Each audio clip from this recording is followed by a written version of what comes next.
Cyberbullying, sebuah kata yang mungkin sering kita dengar, tapi dampaknya sering kali tak kita sadari. Perundungan di dunia maya bisa muncul dalam berbagai bentuk, ejekan, hinaan, fitnah, penyebaran foto tanpa izin, atau komentar kejam di media sosial. Terkadang, cukup satu kata yang menyakitkan untuk menghancurkan kepercayaan diri seseorang.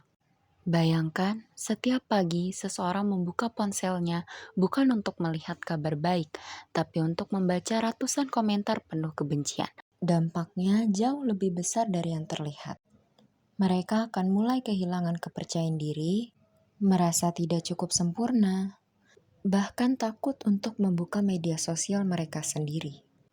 Dan yang paling berbahaya, cyberbullying membuat sebagian orang merasa sendirian, seolah tidak ada yang peduli terhadap mereka. Platform media sosial yang sering sekali terjadi cyberbullying adalah Instagram.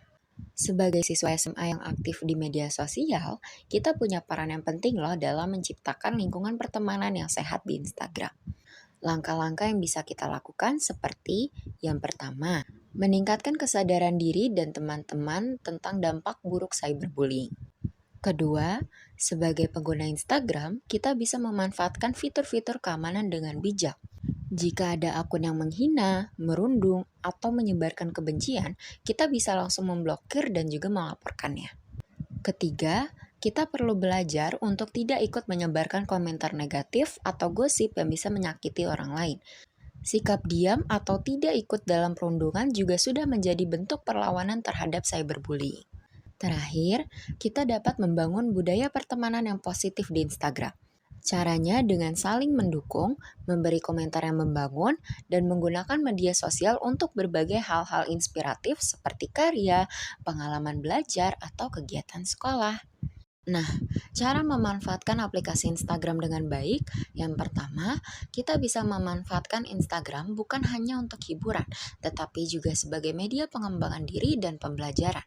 Misalnya, dengan mengikuti akun-akun edukatif yang membahas materi pelajaran atau motivasi belajar.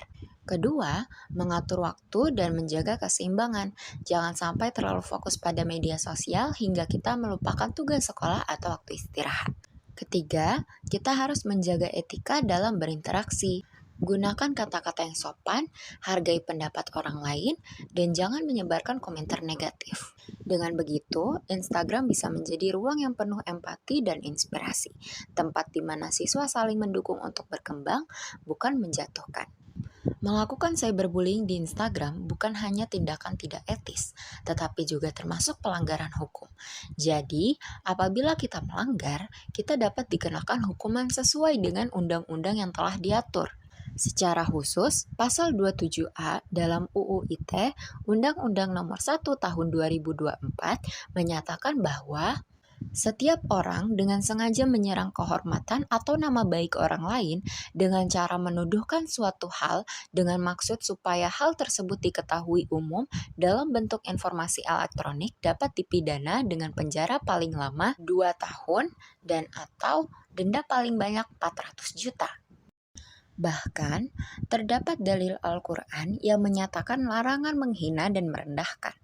Dalilnya yaitu, wahai orang-orang yang beriman, janganlah suatu kaum mengolok-olok kaum yang lain. Boleh jadi mereka yang diperolok-olokkan lebih baik daripada mereka yang mengolok-olok. Quran Surah Al-Hujurat ayat 11.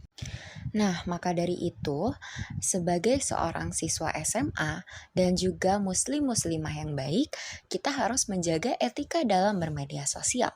Kita harus menebarkan kebaikan, bukan malah kebencian.